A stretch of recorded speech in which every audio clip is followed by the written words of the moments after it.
ಇವ್ರಿಬ್ರು ನಾನು ಆಡ್ಕೊಂತವ್ರೆ ನೋಡಿ, ಸ್ವಲ್ಪ ಕಮೆಂಟಲ್ಲಿ ಹೋಗಿರಿ. ಸಾರಿ ಗಾಯ್ಸ್, ಇವ್ರು ಯಾರು ಅಂದ್ರೆ ನಮ್ಮ ಅಣ್ಣ ನೋಡಿ. ಅಲ್ಲ ಬಾಯ್ ಅವ್ನು ಗೊತ್ತಿದ್ದು ನಾವು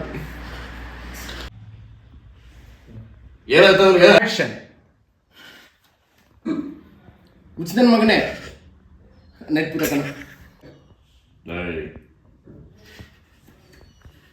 ಬೈ ಇಲ್ಲ ಅಂದ್ರೂ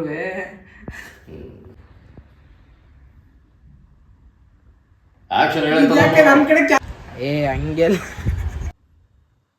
ಬೈ, ಆ ಬಾವಿ ಹತ್ರ ಯಾರೇ ಹೋದ್ರು ತಳ್ದಂಗೆ ಫೀಲ್ ಆಗುತ್ತಂತೆ. ಅಷ್ಟೇ ಅಲ್ಲ, ನಾನು 2-3 ಸಲ ಹಂಗೆ ಆಗೈತೆ, 2-3 ಸಲ ತಳ್ಳೆ ಬಿಟ್ರೇನೋ ಅಂತ. ಆ ಇನ್ಸಿಡೆಂಟ್ ಆದಾಗಿಂದ ನಾನು 1 ವೀಕ್ ನಿದ್ದೆನೇ ಮಾಡಿಲ್ಲ. ಅಲ್ಲ ಬಾಯ್ ನಾನು ಏ ಹಂಗೇನೆ ಮಾತಾಡೋ. ಹಲೋ ನೀ ಮಾತಾಡು. ಅಲ್ಲ ಗಡು ಗಡು ಗಡು ಸಚಿವ್ ಪ್ಲೇ ಮಾಡು.